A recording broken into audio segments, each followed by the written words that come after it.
சென்னை ஆவடியில ஒரு சிறுமிய வந்துட்டு சிஆர்பிஎஃப் வீரர் அவர் என்ன பண்றாருன்னா பாலியல் துன்புறுத்தல் பண்ண வர்றாரு. பட் அந்த குழந்தை என்ன பண்றாங்கன்னா ரொம்ப சமயோஜிதமா யோசிச்சு தன்னுடைய தன்னம்பிக்கையினாலையும் தன்னுடைய தைரியத்தினாலையும் இந்த பொண்ணு என்ன பண்ணிருக்காங்க அப்படின்னா கராத்தே பழகி வச்சிருக்காங்க.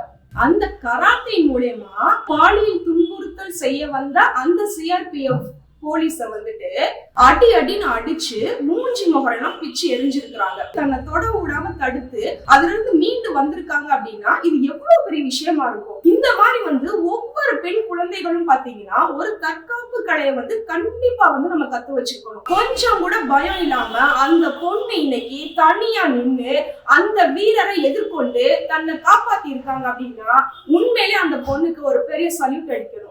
இன்னைக்குள்ள காலகட்டத்துல ஒரு சின்ன குழந்தை பெண் குழந்தை நான் கராத்தே படிக்கிறேன் சிலம்பம் படிக்கிறேன் அப்படின்னா நம்ம என்ன சொல்லுவோம் யூஸ்வலா, அதெல்லாம் வேணாம், பொம்பளை பிள்ளைப்ப எதுக்கு சிலம்பம் படிச்சுக்கிட்டு கராத்தே படிச்சுக்கிட்டு நீ என்ன சண்டைக்கா போக போற, யாரோட சண்டை போட போறியா? பட் தற்காப்பு கலை அப்படின்றது ரொம்ப ரொம்ப அதுவும் இன்றைய சூழ்நிலைக்கு ஒரு பெண் குழந்தைக்கு முக்கியமான ஒன்று. அது கத்துக்கிட்டனாலதான் இன்னைக்கு அவங்கள அந்த கலையை பயன்படுத்தி தப்பிச்சது மட்டும் இல்லாம அடி அடின்னு அவங்களை அடிச்சிருக்கிறாங்க. இது எவ்வளவு பெரிய நல்ல விஷயம் பாத்தீங்களா? ஒரு பெண் குழந்தை பண்றது உண்மையிலேயே இது பாராட்டுக்குரியது.